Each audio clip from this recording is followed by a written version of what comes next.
Welcome to the Friday edition of the Continuous Daily Video Blog. I was looking at, I guess it was old Twitter. I don't use my Twitter account much, but I was kind of looking at my account and looking at some old stuff on my Twitter account. And it was the Bell Talks. Remember the Bell Talks campaign? Yes. That's mental health something awareness, I guess they do every year. Yeah. And because I was looking at that, I got thinking about my experiences talking to a mental health professional. And what I thought was neat is when I was younger, I remember people would say, oh, I don't need that. I'm not unwell or whatever. And what my experience was, I went to talk to a mental health professional to understand a situation that I was in that I wasn't coping with well.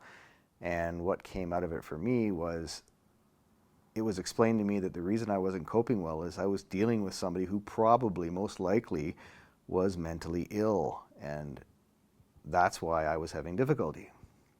Now, some people who are mentally ill, we've talked about this before, quirky people, everybody's quirky. Well, everybody has maybe a little bit of mental illness, just a matter of degree or severity. Well, if you're dealing with somebody who's functional but has a personality disorder, that would maybe qualify them as mentally ill or not, I'm not sure, but that's what happened to me. And I think you've had similar things happen to you. You were dealing with somebody that was giving you a lot of grief in your workplace. Screaming at me. But you have run into an interesting problem twice in 1 year. Twice in 1 year. And you'd think I would have seen it coming the second time. And he didn't. So he was dealing with a narcissist at work and a narcissist in his personal life.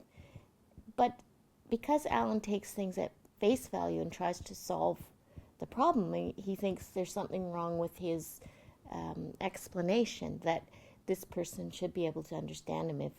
If he can't understand him, then Alan thinks he's doing something wrong in his explanation. Yeah, my presumption is that I'm interacting with somebody who's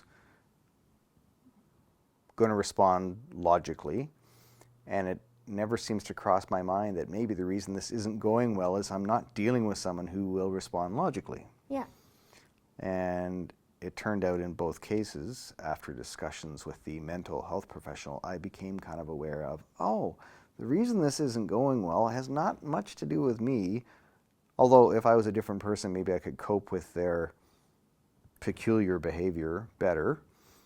And it seems that in both cases, the individuals they may not be narcissists in the classical definition, but their behavior had a lot of narcissistic traits that I didn't comprehend were present. Didn't catch on to.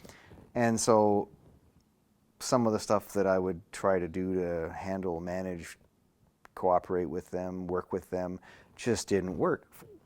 And to be continued. Next edition, we'll talk about how to detect a narcissist or somebody with narcissistic tendencies. What behaviors? Yeah.